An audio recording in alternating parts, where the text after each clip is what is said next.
ओम श्री गम गणपतिये नमः। आज मैं आपको संकष्टी चतुर्थी की व्रत कथा सुनाने जा रही हूँ। ज्येष्ठ मास की संकष्टी चतुर्थी को एक दंत संकष्टी चतुर्थी के नाम से जाना जाता है। इस दिन भगवान के एक दंत स्वरूप की पूजा की जाती है। भगवान के एक दंत स्वरूप की पूजा करने से जीवन में आ रही सभी समस्याएं दूर हो जाती हैं। कहा जाता है, जब जीवन में समस्याएं हों और मन संकटों से घिरा हो, तब भगवान गणेश की शरण लेनी चाहिए। आइए भगवान गणेश का मन में ध्यान करते हुए सुनते हैं संकष्टी चतुर्थी की व्रत कथा। बहुत समय पहले की बात है। किसी नगर में दयादेव नाम के ब्राह्मण अपने परिवार के साथ रहते थे। उनके परिवार में उनकी पत्नी और उनके 4 पुत्र थे। ब्राह्मण दयादेव ने अपने पुत्रों का विवाह श्रेष्ठ कुल की ब्राह्मण कन्याओं के साथ किया था। पूरा परिवार बहुत ही सुख से रहता था। एक बार जब ज्येष्ठ मास की संकष्टी चतुर्थी आई, तब ब्राह्मण दयादेव की बड़ी बहू ने अपनी सास से कहा, माताजी, मैं भगवान गणेश के लिए व्रत अनुष्ठान करना चाहती हूँ। मैंने जीवन भर संकष्टी चतुर्थी का व्रत करने का संकल्प किया है। ज्येष्ठ मास की संकष्टी चतुर्थी आ रही है और इस दिन भगवान के एक दंत स्वरूप की पूजा की जाती है। आप मुझे व्रत अनुष्ठान करने की अनुमति प्रदान करें। तब उसकी सास बोली, देखो बेटी, मैं इस व्रत पूजा में विश्वास नहीं रखती। हमारे घर में ये व्रत पूजा नहीं किए जाते और मैं तुम्हें इसकी अनुमति नहीं दे सकती। तब बहू कहने लगी, लेकिन माताजी, मैंने तो जीवन भर व्रत करने का संकल्प किया है। अगर मैं व्रत नहीं करूंगी तो मेरा संकल्प टूट जाएगा। बात बढ़ती देख और परिवार में होने वाली कलह को रोकने के लिए ब्राह्मण दयादेव बीच में आए और अपनी बहू से कहने लगे, बेटी, तुम्हें अपनी माता की बात माननी चाहिए। वैसे भी कौन है ये भगवान गणेश और इनकी पूजा करके तुम क्या प्राप्त कर लोगी? तुम्हारे पास किस चीज की कमी है? तुम्हारा अभी अभी विवाह हुआ है। तुम्हें तो अपनी घर गृहस्थी पर ध्यान देना चाहिए। तुम्हारे खेलने खाने की उम्र है। तुम्हारे खेलने खाने के दिन हैं। क्या तुम इस व्रत पूजा में पड़ रही हो? बहू ने अपने सास ससुर को मनाने का बहुत प्रयत्न किया, लेकिन वह उन्हें मना नहीं पाई। हार थक कर उसे अपने व्रत का संकल्प छोड़ना ही पड़ा। उसका मन बहुत दुखी था। उसने गणेश जी भगवान से माफी मांगी कि हे भगवान, मैं आपके व्रत का संकल्प पूरा नहीं कर पाई, लेकिन आप मुझसे नाराज मत होना। लेकिन उसका व्रत संकल्प टूट गया था, इसीलिए गणेश जी महाराज नाराज हो गए थे। कुछ दिनों बाद बहू गर्भवती हुई और उसने एक बहुत ही सुंदर बालक को जन्म दिया।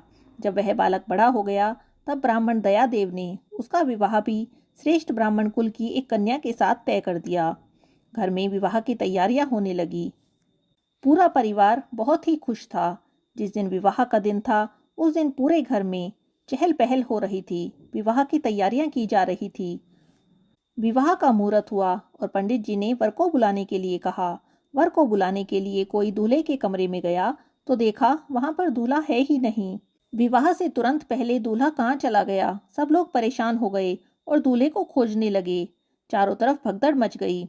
बात फैलते फैलते कन्या पक्ष वालों तक पहुंची। वे लोग भी परेशान होकर दूल्हे को खोजने लगे। उसकी माँ का तो रो रो कर बुरा हाल हो गया था। अरे मेरा बेटा कहाँ चला गया? रोते रोते उसकी माता को मूर्छा आ गई।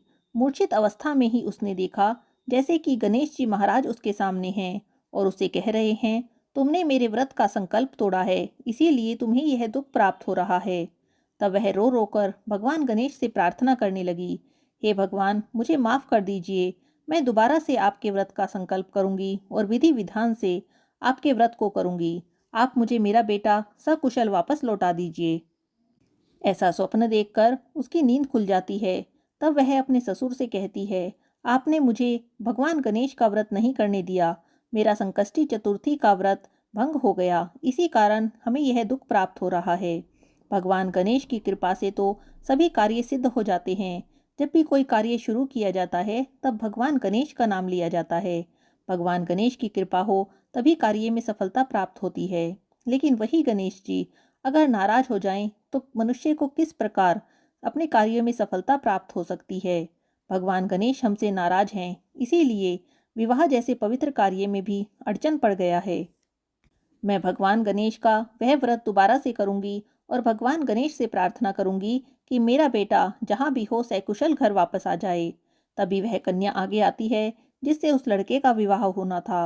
वह अपनी होने वाली सास से कहती है, माता जी, आप मुझे आज्ञा दीजिए, मैं यह व्रत करूंगी और अपने पति की सलामती के लिए भगवान गणेश से प्रार्थना करूंगी।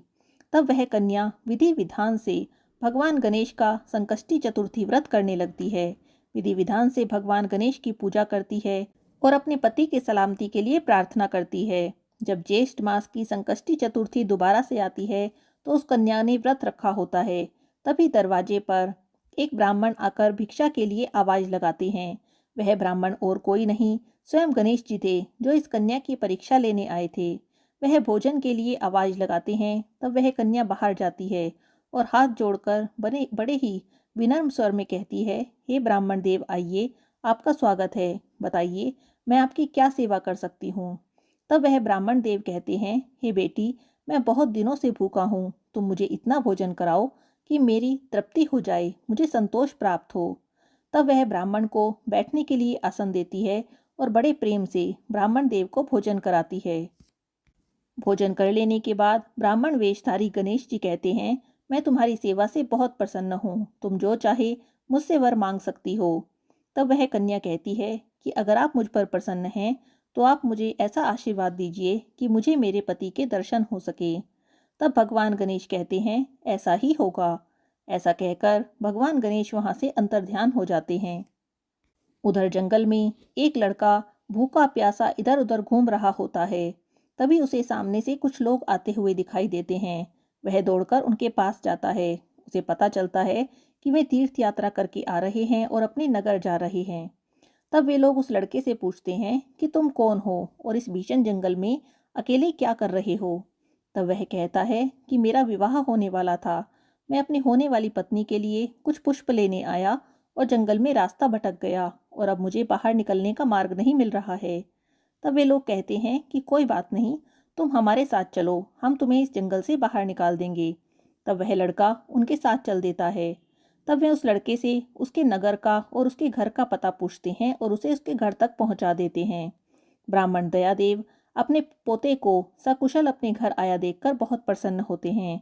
उसकी माता दौड़कर उसे गले से लगा लेती है और कहती है, ये सब भगवान गणेश की ही कृपा है जो तुम सकुशल अपने घर वापस आ गए हो। सभी लोग उस कन्या को, जिससे कि उसका विवाह होने वाला था, बहुत आशीर्वाद देते हैं कि तुम्हारे पूजा पाठ और भक्ति का ही फल है कि यह लड़का सकुशल अपने घर वापस आ गया। उन दोनों का विवाह बहुत ही धूमधाम के साथ किया जाता है। हे भगवान गणेश, जैसे आपने उस लड़की पर कृपा की, वैसी सब पर बनाए रखना। जो संकष्टी चतुर्थी का व्रत करे, भगवान गणेश की पूजा करे, उसकी सभी मनोकामनाएं पूरी कर देना। बोलिए गणेश जी महाराज की जय।